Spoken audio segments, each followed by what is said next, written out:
So love is like tending a fire. It takes attention and presence and care. And sometimes it takes not sending that text or that email. And you know what I mean, right? Yeah. Yeah? Yeah.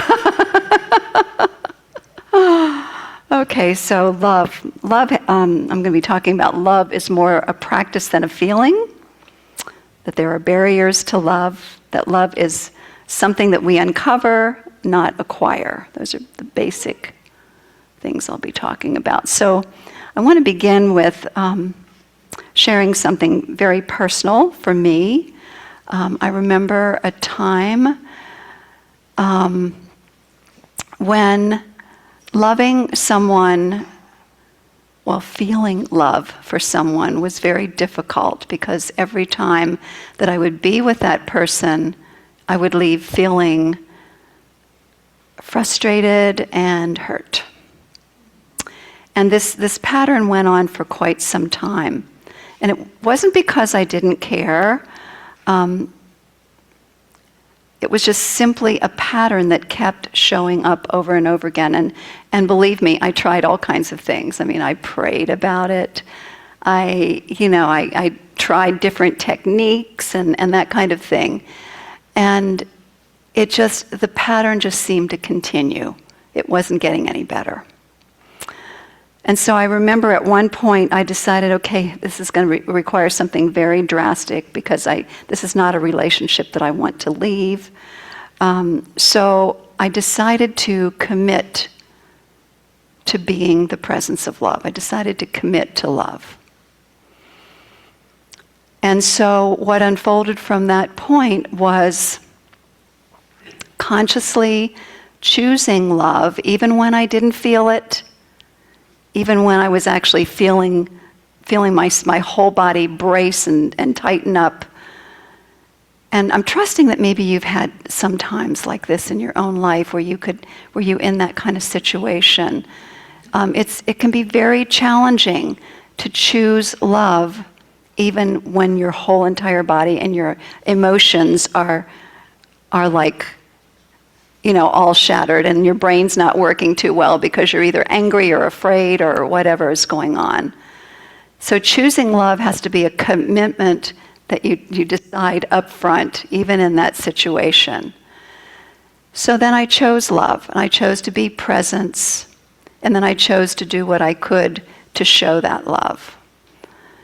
And I'm not saying that I'm a saint. I still have a ways to go.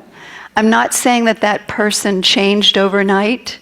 What I noticed was a softening, because I was willing to show up. So there's a softening in the relationship.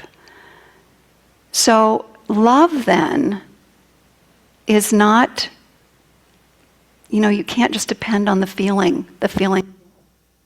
Because if we do, then things would not progress in this culture or in our own lives.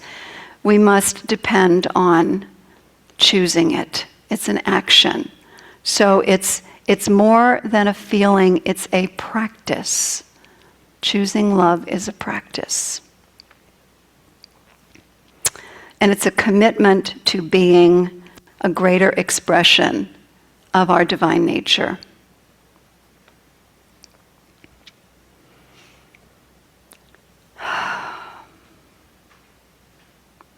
So there are some things that I've realized from this experience, and really many others that I've had over the years, is that a commitment to love requires a deep willingness to step beyond our comfort zone. It's something that we don't just practice once, but we do it over and over and over and over again. Even when it seems like things aren't shifting and changing. Because what's most important is what is happening within us. Is that commitment to love transforms us and changes us, and then allows us to show up in a different way in challenging situations, as well as in our regular loving relationships. So this is what spiritual growth is about. It's a choice. It's choosing love over and over and over again. It takes patience, it takes persistence, and it takes what we could call presence, being present to, and that means the observer self, being present to what's going on in our minds and our emotions, and choosing love, even in the midst of that. So, why is it so difficult to love? What is it that's making it so challenging in those situations? So we carry, and I think all of you know this, we carry wounds, we carry judgments, we carry expectations that people be the way we want them to be, and what that does is it distorts our perception. And so we show up with a certain vibration. And then we become afraid as well from past experiences. We become afraid of rejection, of loss, of being hurt, and therefore we tend to build like invisible walls around us, something that can guard our hearts. But the unfortunate thing is, while we do that, we guard our hearts in relationships, it also keeps love out. And it also prevents the experience of joy and harmony and intimacy and connection. So I love what Rumi says. He says, your task is not to seek for love, but merely to seek and find all the barriers within yourself that you have built against it. I'm going to say that again. It's such a powerful. Your task is not to seek for love, but merely to seek and find all the barriers within yourself that you have built against it. So when we want people to be the way we think they should be, it blocks the flow. When we can let go of that, trying to make them change, and instead allow ourselves to be more of a greater expression of that presence of love. When we do our inner work to release the barriers, then we have an opportunity to step into a new version of ourselves. And that new version of ourselves is what will really make the change in relationships. So those are the barriers to love. All those wounds, judgments, expectations, and then the fear from it, rejection, loss, being hurt. And so it's really up to us to take down the wall brick by brick. So love is not something that we acquire, it's something that we uncover. Why? Great news. We know this. We've heard this over and over again. We are love. We are love. As individualizations of God, that is what we are. When we really get that at a deep cellular, emotional level, everything starts to change. Because again, we're not out there thinking somebody's going to complete us, or that if somebody changes, then we'll be happy. We show up as understanding, I am love. I am here to give love. And yes, I can receive love, but understanding that the fullness of divine love is right here where I am. It's powerful. And that love, we know, casts out all fear. That love transmutes and transforms and heals us and our relationships at a very deep level. I love all of you so much. I'm just looking at your faces and just,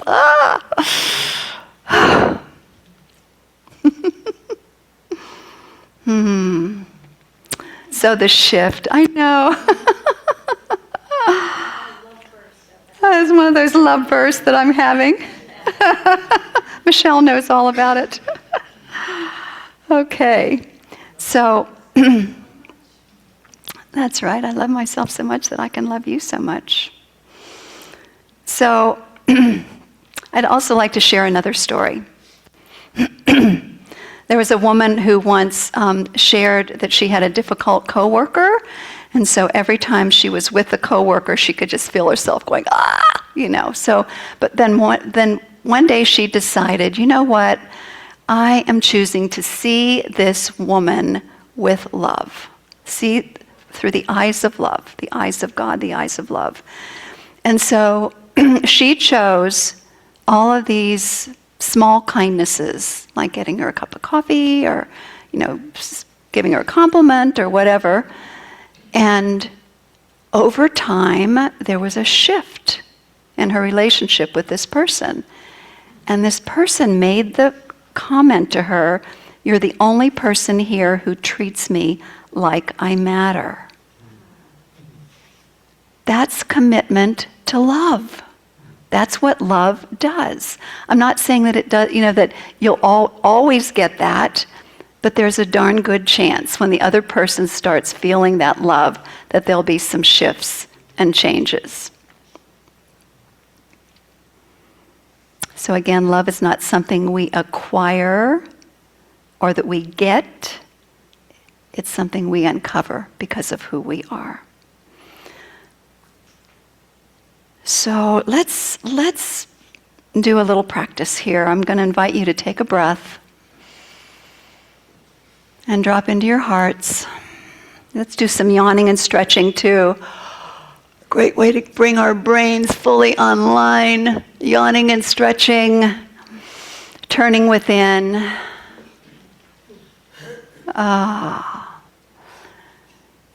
And remembering who we are, let our hearts radiate with love. Just affirm to yourself, I am love.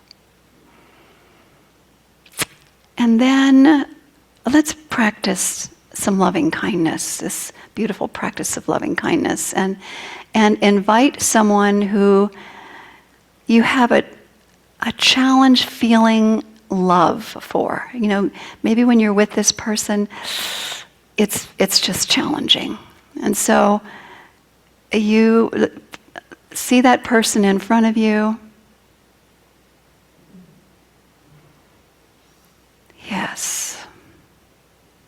And so imagine them receiving your love and just repeat after me as you're speaking to this person. May you be peaceful. May you be healed.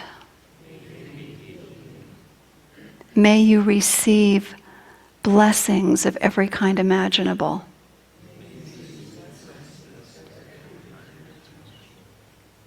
And I am extending my love to you now.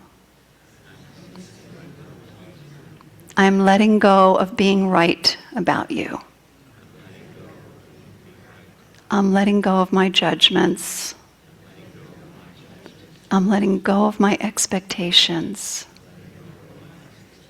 I'm choosing love.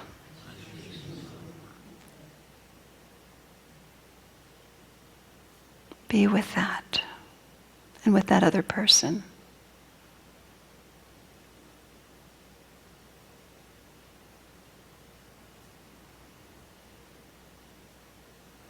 And then put your hand on your heart.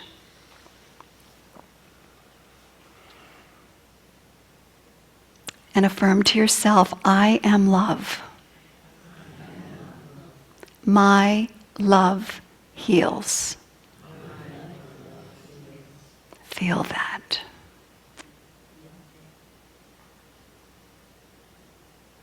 Beautiful. When you're ready, you can open your eyes. So again, love is a practice. It goes beyond feeling love. Feeling love is great, but it's a practice. Even when it's hard to love, choose love. Even when it's hard to love, choose love. Let's turn within and pray. And so it is with joy and gratefulness that I am reminding myself that there is only one presence, one power, one love that is expressing everywhere. It's expressing in, through, and as me because it is who I am. I am that love of the Most High God. And therefore, I'm claiming and knowing that hearts are opening, minds are opening in this room, online, all of those who join us. I'm knowing that we are in a place right here and right now of being able to stand more firmly in the truth of our being as love. We are more able than ever to make that commitment to choose love, even when it's hard to love.